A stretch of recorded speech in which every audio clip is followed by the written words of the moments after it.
Louvado seja o nosso Senhor Jesus Cristo, para sempre seja louvado. É uma grande alegria estar aqui com vocês nessa tarde maravilhosa, em que o Senhor tem feito grandes coisas desde a manhã desse dia, e continua fazendo, e eu tenho certeza que muito mais Deus tem para fazer na minha vida e na sua vida. Eu quero convidar você a pegar a palavra de Deus comigo e abrir no livro do Êxodo. Êxodo, capítulo 33, versículo 7. Êxodo 33, versículo 7. Diz assim a palavra de Deus: Moisés tomou a tenda e a armou para ele fora do acampamento. Longe do acampamento, haviam-lhe dado o nome de tenda de reunião. Quem quisesse interrogar a Yahvé, ia até a tenda de reunião que estava fora do acampamento. Quando Moisés se dirigia para a tenda, todo o povo se levantava e cada um permanecia de pé na entrada de sua tenda, e seguia Moisés com o olhar, até que ele entrasse na tenda. E acontecia que quando Moisés estava na tenda, baixava a coluna de nuvem e parava à entrada da tenda, e ele falava com Moisés. Quando o povo via a coluna de nuvem parada à entrada da tenda, todo o povo se levantava e cada um se prostrava à porta da sua própria tenda. E Yahvé, então, falava com Moisés face a face, como um homem fala com seu amigo. Depois, ele voltava para o acampamento. Seu servidor Josué, filho de Num, moço ainda, não se afastava do interior da tenda. E Moisés disse a Yahvé: Tu me disseste, faze subir este povo, mas não me revelastes quem mandara comigo. Contudo, disseste, conheço-te pelo teu nome, e encontrastes graça aos meus olhos. Agora, pois, se encontrei graça aos teus olhos, mostra-me o teu caminho, e que eu te conheça e encontre graça aos teus olhos. E considera que essa nação é o teu povo. E Yahvé disse: Eu mesmo irei e te darei descanso. E Moisés disse: Se não vieres tu mesmo, não nos faças sair daqui. Como se poderá saber que encontramos graça aos teus olhos, eu e o teu povo? Não será pelo fato de ires conosco?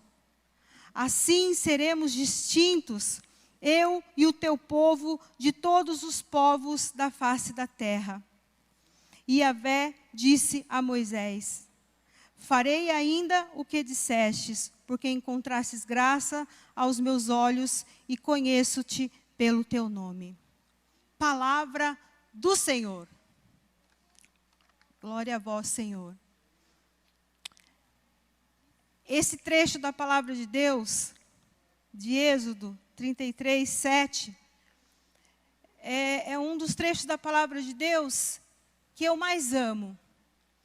Eu me lembro quando eu tive um encontro pessoal com Jesus, quando eu experimentei Jesus de maneira forte, de maneira poderosa, quando eu passei por uma experiência de avivamento, e eu passei a ter sede de Deus, e eu queria Deus de manhã, Deus à tarde, Deus à noite, Deus de madrugada, e eu passava horas devorando a palavra de Deus.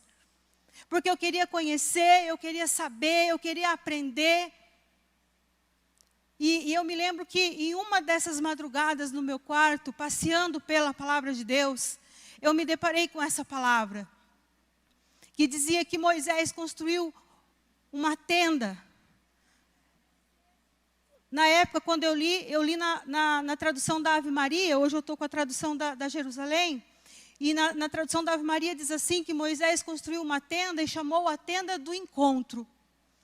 E quando as pessoas queriam falar com o Senhor, as pessoas então se dirigiam até a tenda do encontro. E diz que quando Moisés se dirigia para a tenda de encontro, todo o povo ficava observando Moisés caminhar em direção à tenda de encontro. Eles ficavam em pé diante das suas tendas. E quando Moisés chegava até a tenda de encontro, e Moisés entrava para falar com Deus, a nuvem de glória que marchava à frente do povo de Deus, que guiava o povo de Deus no deserto, ela baixava, ela entrava no interior da tenda, e Deus falava face a face com Moisés, como quem fala com um amigo. E Deus se entretinha com Moisés. E eu me lembro que, lendo essa palavra, eu comecei a chorar. Eu comecei a chorar e eu falava, Deus, eu quero experimentar o que Moisés experimentou. Eu quero experimentar o que Moisés experimentou, eu quero saber o que Moisés tem. Por que o Senhor gosta tanto assim de Moisés, que o Senhor fica se entretendo com Moisés, o Senhor gosta de passar o seu tempo com Moisés. O Senhor chama Moisés de amigo e fala com ele face a face. E quando diz a palavra que todos se prostravam diante das suas tendas, quando Moisés entrava em reverência à presença de Deus, que se entretinha com Moisés. Foi uma experiência muito forte, e ainda é muito forte para mim. Ainda é muito forte, porque é um desejo, é uma fome, é uma sede. E é um desejo de ter sempre mais de Deus, sempre mais de Deus. Então eu tenho muito amor, muito carinho, muita paixão por esse trecho, pela experiência forte que eu tive com o Senhor no meu quarto, através dessa palavra. E Deus colocava forte no meu coração, para mim e para você, esse trecho da palavra que nós lemos agora. Moisés era um levita. E ele nasceu em uma época em que os hebreus eram mantidos escravos no Egito. O faraó, percebendo que os israelitas estavam crescendo muito, se sentiu ameaçado. Então ele dá uma ordem que a partir daquele dia, todos os bebês, meninos que nascessem ali no meio do povo de Israel, era para ser colocado num cestinho e ser colocado num rio. Somente as meninas permaneceriam vivas. Dessa forma, o faraó não se sentiria mais ameaçado com o crescimento do povo ali de Israel. E nessa época Moisés nasceu.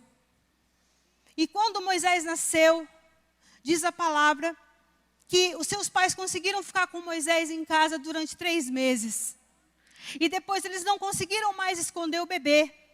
Então eles pegaram Moisés, colocaram dentro de um cestinho, a mãe de Moisés colocou dentro de um cestinho, e colocou Moisés no rio. E a irmãzinha de Moisés, Miriam, foi observando aquele cestinho, para onde aquele cestinho ia. E aconteceu que a filha do faraó havia descido para se banhar. E ela vê aquele cestinho, se aproxima e percebe que é uma criança. E então a irmã de Moisés se aproxima e pergunta para ela, você gostaria que eu providenciasse para esse bebê uma ama de leite? E ela diz sim. Então Miriam vai até a sua casa, chama sua mãe, e sem saber de nada, sem a princesa, sem a filha do faraó saber de nada, ela entrega Moisés para sua própria mãe, para que ela amamente aquela criança. E ela começa a pagar um salário para que ela amamente aquela criança. E diz a palavra que quando Moisés já era um pouco crescido, eles precisaram devolver Moisés para a filha do faraó. E eu percebi nisso, eu comecei a ter uma percepção de Moisés que eu nunca tinha tido antes. Moisés cresceu experimentando uma das maiores dores do ser humano. Com certeza sua família não pôde revelar para Moisés que eles eram os pais de Moisés. A sua mãe simplesmente amamentava Moisés e cuidava de Moisés, mas não revelava quem ela era. Ele estava ali como um filho adotivo, que aquela mulher era paga para cuidar dele. Depois ele vai para o palácio do faraó. E Moisés começa a experimentar então uma dor. É a dor de não saber a sua origem. É a dor de não saber quem ele é. É a dor de não saber o que aconteceu. É a dor de não saber se os seus pais o rejeitaram, se os seus pais o abandonaram, o que aconteceu. Será que eu tenho irmãos? E assim Moisés cresce.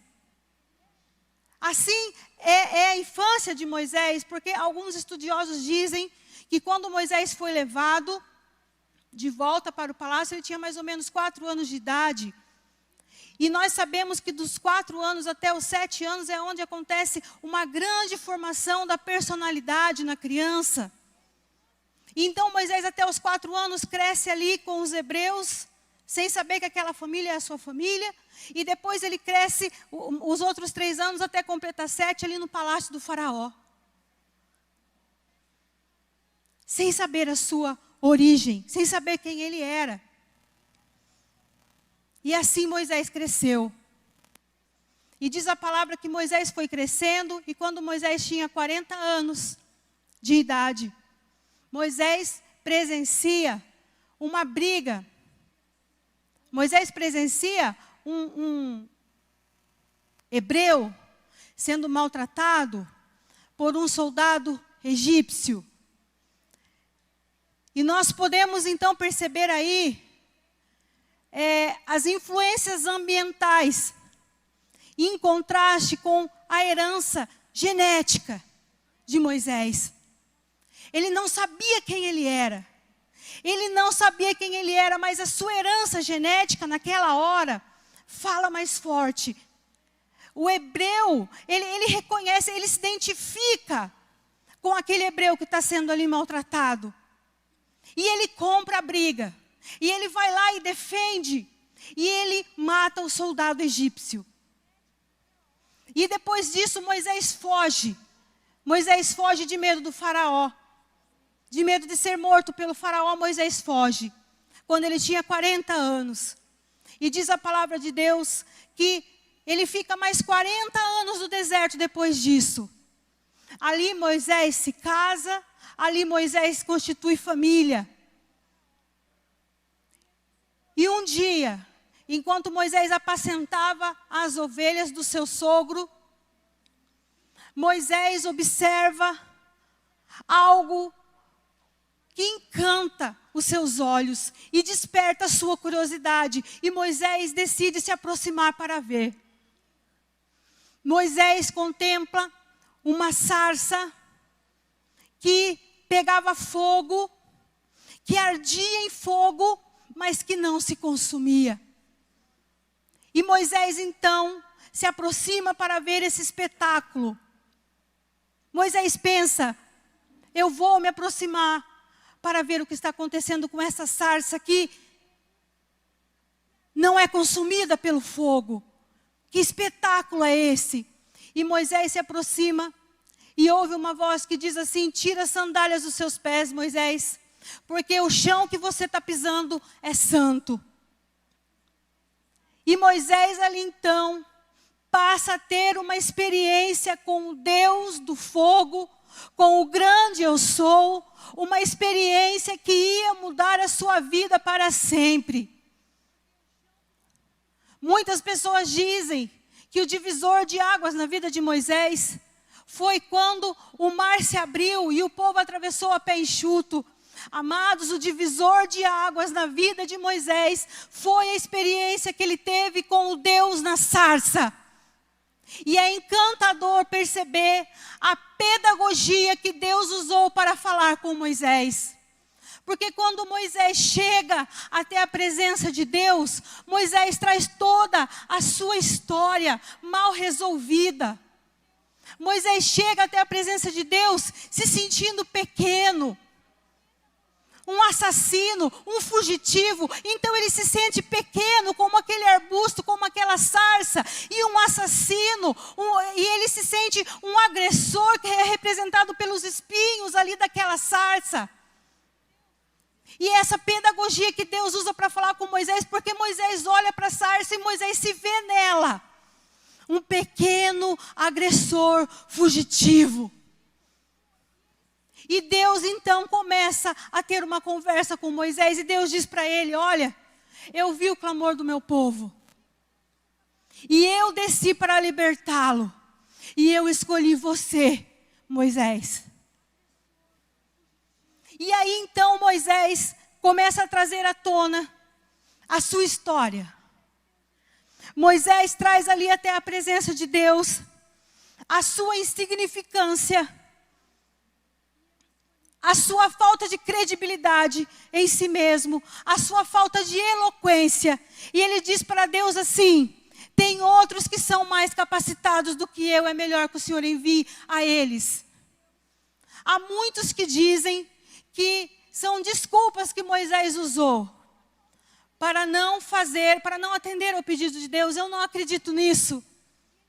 O que Moisés trouxe ali era a visão que ele tinha de si mesmo. Ele não se reconhecia, ele tinha um problema na sua identidade, porque ele não sabia a sua origem, ele não tinha clareza da sua origem. Ele não acredita em si mesmo, ele não tem eloquência. Alguns dizem que Moisés era gago, o que pode ter um fundo emocional nisso tudo. E ele fala, então, não, tem tanta gente melhor do que eu, tem tanta gente mais capacitada do que eu, envia outras pessoas. Senhor, envia quem quiseres, menos eu. E Deus, então, começa a dialogar com Moisés para cada realidade, para cada olhar que Moisés tem de si mesmo. Deus dizia quem ele era na vida de Moisés. Deus, quem eu sou para ir até o faraó e tirar o povo do Egito? E Deus responde, eu irei contigo e eu serei contigo. Eu serei contigo. Mas Deus, eles não crerão em mim. Eles não crerão em mim, eles vão falar que o Senhor não me apareceu. Diga a eles que eu sou aquele que sou. E Deus começa então, num trabalho de amor. Ali no meio daquela sarça. Toda a história de Moisés começa a ser ressignificada por Deus junto com Moisés. Ressignificada. A história de Moisés vai tendo um novo sentido. A história de Moisés vai sendo editada pela presença de Deus ali naquele fogo, naquela sarça. Moisés traz toda a sua história que é consumida, que é queimada pela sarça. E o amor de Deus ali naquela sarça começa a transformar, começa a tocar poderosamente na vida de Moisés. Poderosamente na vida de Moisés. A história de Moisés começa a ser transformada. E depois dessa experiência forte, Moisés decide obedecer a Deus. Moisés decide aceitar. E diz a palavra que Deus estava presente o tempo todo. Diga aí para quem está do seu lado. Deus estava presente o tempo todo. Deus está presente o tempo todo. Durante o dia, uma nuvem de glória ia à frente. Porque daí Moisés foi lá. Moisés fez tudo o que Deus falou. E Deus estava com ele. E Moisés arrancou o povo da escravidão do Egito. E durante o dia, uma nuvem de glória marchava à frente do povo. A presença de Deus se manifestava através dessa nuvem de glória, que os protegia do calor intenso do deserto. E durante a noite, uma coluna de fogo à frente do povo, que os aquecia do frio intenso do deserto. E Moisés, então, passa a depender dessa presença de Deus. Moisés passa a ser um homem completamente dependente da presença de Deus. Aquele que antes experimentou a dor da ausência do seu pai, a dor da ausência da sua mãe, a dor de não saber se tinha irmãos. Agora ele experimenta um dos sentimentos, uma das experiências mais maravilhosas que o ser humano pode experimentar, que é o gozo pela presença do amado. Antes, Moisés experimenta a dor da ausência. Agora, Moisés começa a experimentar o gozo pela presença do amado. E essa presença começa a preencher todos os vazios da vida de Moisés. E essa presença preenche todos os vazios de Moisés e cala todos os seus questionamentos.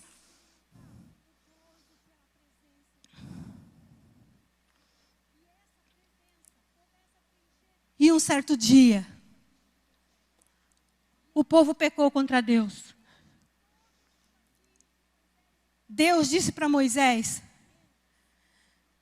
sobe para perto de mim no monte. E Moisés subiu. E Moisés ficou 40 dias e 40 noites na presença de Deus. Obrigada, Gil.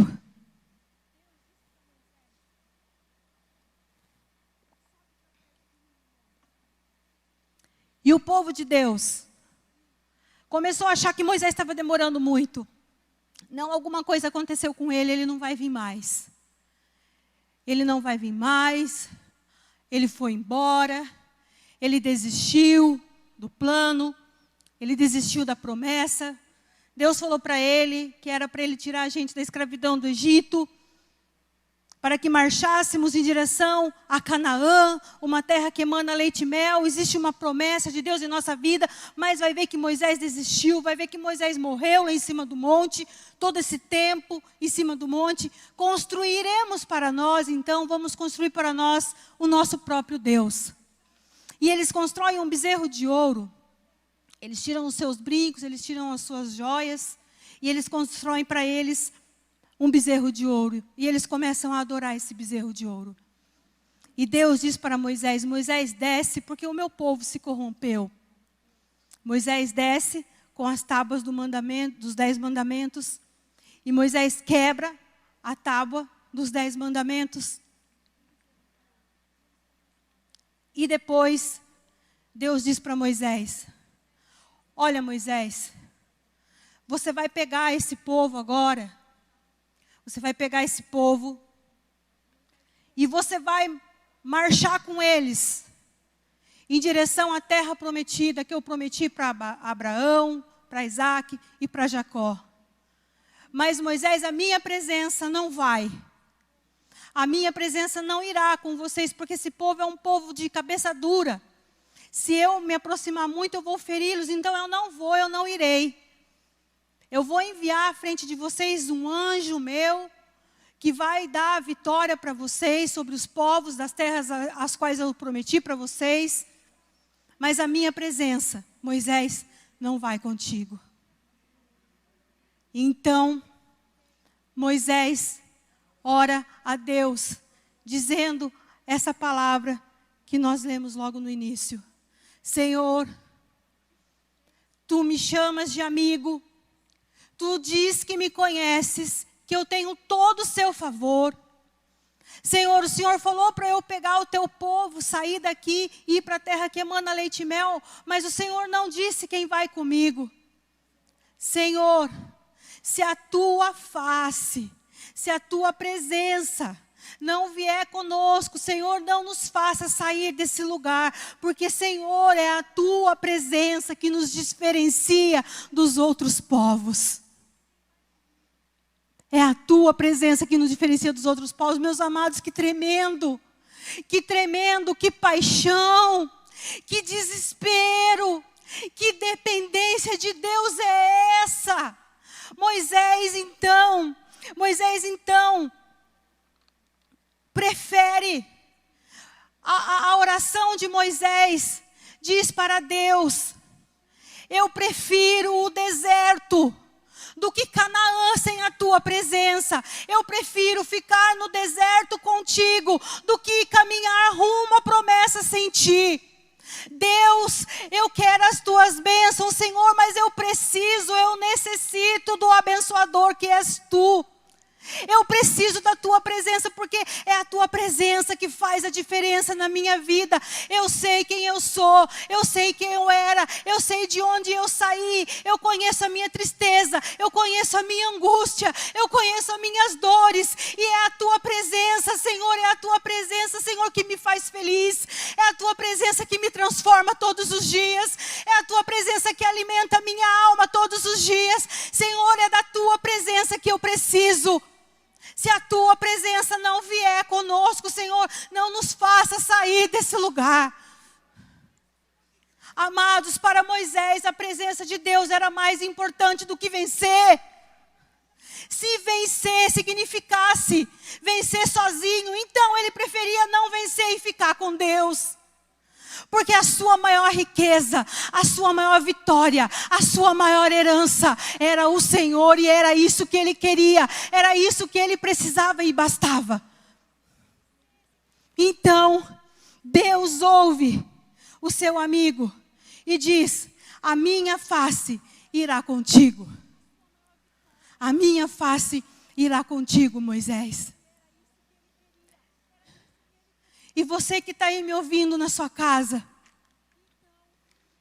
você que está aí me ouvindo na sua casa, você que sente um vazio, você que sente uma tristeza, você que sente uma angústia, você olha para você e você tem tudo. Moisés preferia a presença de Deus do que uma mansão em Canaã.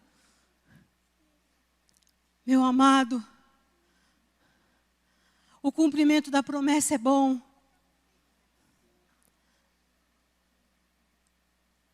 Canaã é bom.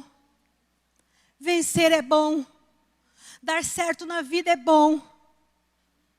Mas o que faz a diferença na nossa vida é a presença perene de Deus. Tudo que eu preciso é da presença de Deus, porque é a presença que faz a diferença na minha vida. Tudo que você precisa para preencher esse vazio, para mandar embora essa tristeza, para dar um fim nessa angústia, é da presença de Deus. Meus amados, como eu tenho visto pessoas com a sua vida estagnada, com a sua vida parada, em quem são.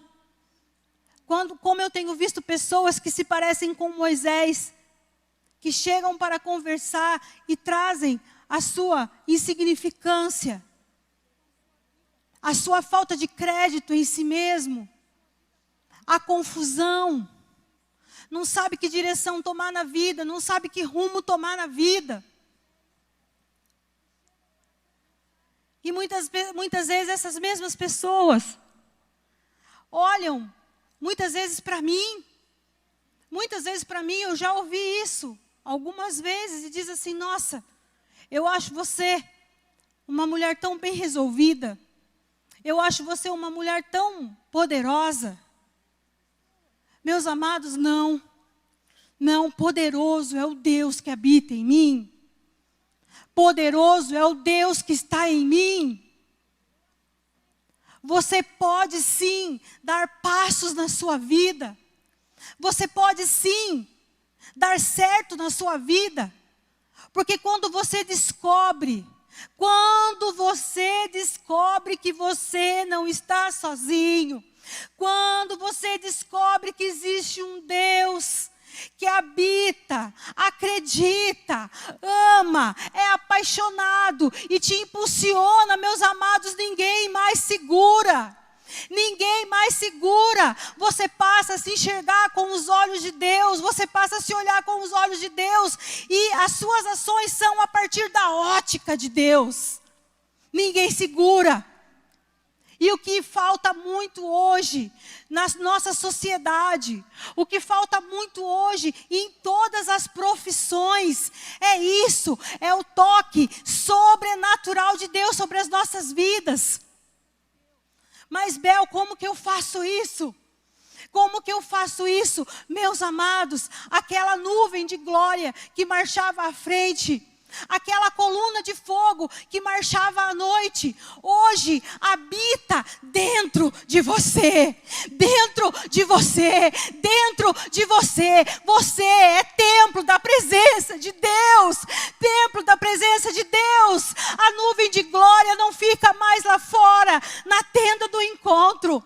A nuvem de glória não baixa mais para se entreter. Ela já baixou. Ela está em ti através do batismo. Através do batismo, o Espírito Santo vem e te faz nova criatura, filho de Deus.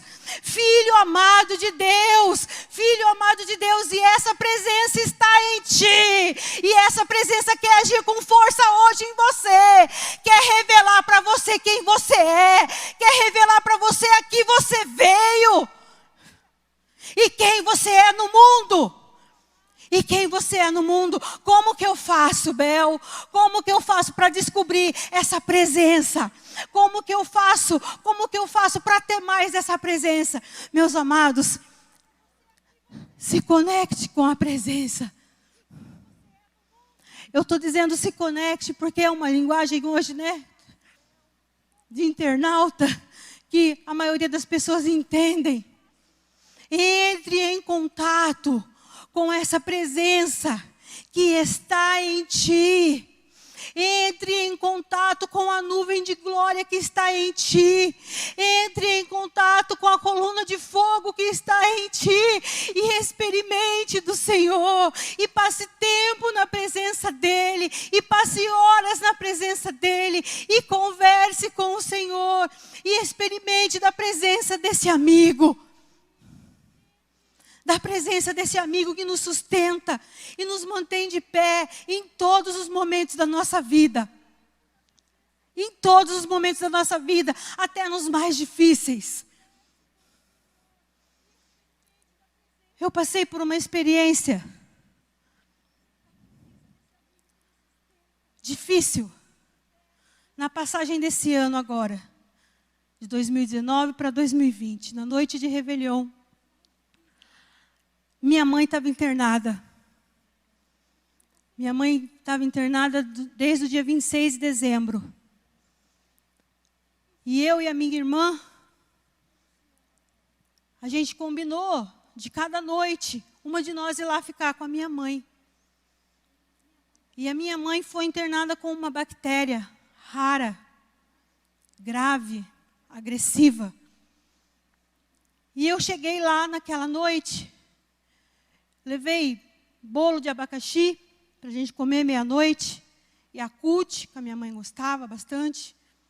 E quando eu cheguei, eu percebi que a minha mãe estava muito agitada, muito nervosa. No outro dia, né, naquela noite, dia 1º de janeiro, é aniversário do meu irmão. E a minha mãe queria estar junto com o meu irmão. E eu percebi que ela estava muito agitada. E eu chamei a enfermeira e falei assim, enfermeira, a minha mãe está muito agitada. Ela está reclamando que ela está com alguma dificuldade para respirar. A enfermeira foi lá, mediu a glicemia da minha mãe, viu a saturação do oxigênio, levaram para fazer raio-x, fizeram uma inalação para ver se ela melhorava, e ela não melhorava. Quando foi umas 11h30 da noite, mais ou menos, eu perguntei se ela queria comer aquele bolo de abacaxi comigo, que ela gostava bastante, ela não quis. Deu meia-noite, começou aqueles fogos, né, todo mundo festejando a passagem de ano, todo mundo comemorando. E eu ali com a minha mãe, fechei a janela para ver se ela ficava um pouco menos agitada com o barulho dos fogos. Quando foi mais ou menos 00:15, os fogos foram parando, o barulho. E a minha mãe falou para mim assim: Bel, aquele Yakult ainda está aí? Eu falei: tá, mãe. Ela falou: então eu quero. Eu ergui a cama, ela tomou o Yakult, e ela falou para mim assim: agora me vira para lá. Eu virei a minha mãe para lá do jeito que ela pediu, e eu sentia muito forte que algo diferente estava acontecendo ali, mas eu não queria acreditar. Eu falava: não, é coisa da minha cabeça, é coisa da minha cabeça, isso não está acontecendo, é coisa da minha cabeça. E eu virei a minha mãe para lá depois que ela bebeu o Yakult, e tinha um lençol dobrado assim no pé dela, e uma vontade, um desejo incontrolável de cantar Mãezinha de Nazaré. Minha mãe cantava para mim quando eu era pequena, Mãezinha de Nazaré, e não era uma coisa comum, eu não lembro, em outro momento da minha vida, de eu ter cantado Maria de Nazaré para minha mãe, e Mãezinha do Céu. Eu peguei e falei para minha mãe: mãe, vamos cantar? Ela falou: vamos. O que você quer cantar? Eu falei: mãe, vamos cantar Mãezinha do Céu? Vamos. Eu peguei um lençol e comecei a abanar a minha mãe e cantar Mãezinha do Céu para ela. E a minha mãe dormiu. Eu pensei que a minha mãe tinha dormido. Quando eu percebi, eu parei de ouvir a sua respiração. Eu consegui ouvir, eu parei de ouvir a respiração dela. E eu olhei ali naquele aparelhinho da saturação do oxigênio, o aparelhinho começou a cair. E a enfermeira falou: se chegar no 85, você me chama. E aí 85, 84, 83, muito rápido. Eu peguei, cheguei perto da minha mãe, eu falei: meu Deus do céu, a minha mãe não está respirando. E eu saí na porta e gritei: enfermeira, enfermeira, enfermeira, e não vinha ninguém. Eu acendi a luz, aquele medo, aquele pavor, aquele desespero do que eu ia ver. Eu não queria acreditar que aquilo estava acontecendo. E a minha mãe não estava mais respirando, e eu chamava, e eu balançava, e ela não respondia. E a enfermeira veio e chamou os médicos, e eles me tiraram para fora. E 40 minutos depois, o médico saiu lá fora e falou: infelizmente, a última notícia que eu queria dar para você, principalmente nessa noite, mas faz 40 minutos que a sua mãe teve uma parada respiratória, e ela não resistiu. Amados, eu fechei os meus olhos diante daquela notícia e coloquei a mão assim na minha cabeça. E eu não tinha mais vontade de abrir os olhos, porque eu pensava: eu perdi tudo. A sensação que eu tinha era de ter perdido tudo. De ter perdido tudo. E eu ficava dentro de mim: Jesus, Jesus, Jesus, Jesus, Jesus, Jesus, Jesus, Jesus. E meus amados, essa coluna de fogo, essa nuvem de glória, tem me sustentado no luto da minha mãe. E tem preenchido toda a ausência que a minha mãe deixou. Porque a presença de Deus tem poder para preencher todos os vazios da nossa alma. A presença de Deus tem poder para preencher todos os vazios da nossa alma. E é dessa presença que nós precisamos. Dessa presença que nos mantém em pé, essa presença que nos ajuda, essa presença que está conosco o tempo todo, na alegria, na tristeza, na saúde e na doença, por toda a eternidade. Por toda a eternidade. A palavra de Deus diz que Moisés morreu com 120 anos, e O brilho nos seus olhos e o seu vigor eram o mesmo de quando Deus o chamou. Porque, meus amados, a presença de Deus renova as nossas forças todos os dias. A presença de Deus é tudo que nós precisamos. E, amados, eu quero dizer uma coisa para você que já experimentou.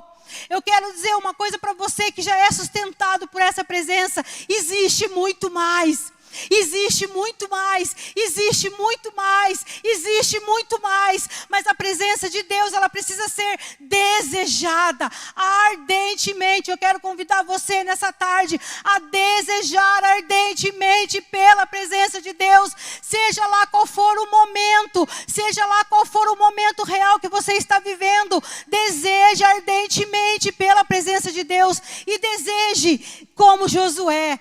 Que a palavra de Deus diz que quando Moisés se retirava da tenda, Josué, filho de Num, permanecia, porque ele queria mais, ele queria mais, ele queria mais. E eu quero dizer para você nessa tarde, existe muito mais, existe muito mais, existe muito mais. Essa presença quer invadir a sua casa nessa tarde, essa presença quer invadir o seu coração nessa tarde, quer transformar a sua vida. A mesma experiência que Moisés teve na sarça, a mesma experiência que eu tive com Deus, que tem transformado, que tem mudado a minha vida, está reservado para você agora. Quero convidar o ministério a vir se aproximando. Eu quero convidar você aí na sua casa, aonde você está, aí ficando em pé, aí ficando em pé. Você que deseja, você que quer ardentemente, você que tem sede, você que tem fome, você que tem sede, você que tem fome, eu quero convidar você a vir, a clamar e a pedir, porque nós vamos agora voar na presença de Deus, voar na presença de Deus, descobrir quem nós somos para Deus.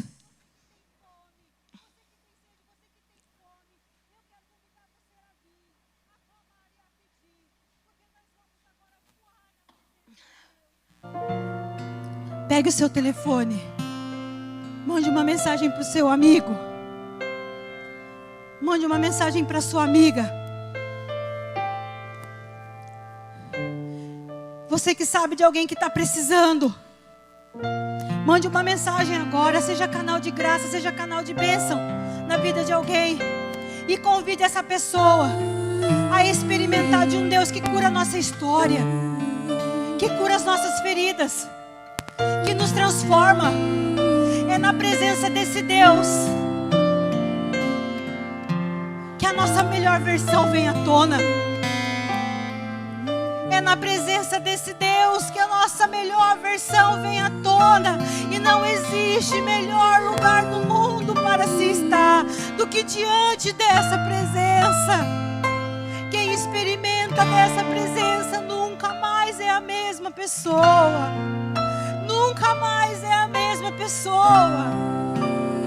Com muito respeito pela sua história, com muito respeito pela sua história, eu quero dizer para você, eu não sei o que te aconteceu, eu não sei como foi a sua infância, eu não sei como foi a sua juventude, eu não sei como foi a sua vida até aqui, mas o que eu sei é que existe um Deus maravilhoso, muito maior do que qualquer coisa que possa ter te acontecido. E que te ama e que está te esperando para ter uma experiência com Ele na sarça. Para ter uma experiência com Ele na sarça. Ele quer curar-te, Ele quer libertar-te, porque Ele quer que você seja feliz, Ele quer que você dê certo. O pequeno agressor chega até a presença de Deus e é conhecido hoje por todos nós como amigo de Deus, como amigo de Deus, como dependente da sua presença, como dependente da sua presença. Eu me rasgo por inteiro, faço tudo mas vem novamente e eu mergulho na mirra ardente, mas peço que tua presença aumente. Ah, Senhor, a tua presença aumenta em nós. Eu me rasgo por inteiro, faço tudo, mas vem novamente. Eu mergulho na mirra ardente, mas peço que tua presença aumente. Porque queremos mais, Senhor. Pelo fogo, não temerem na tua fumaça de glória. Eu entrarei longe do santo dos santos. Não sabemos, Senhor. Não sei mais viver.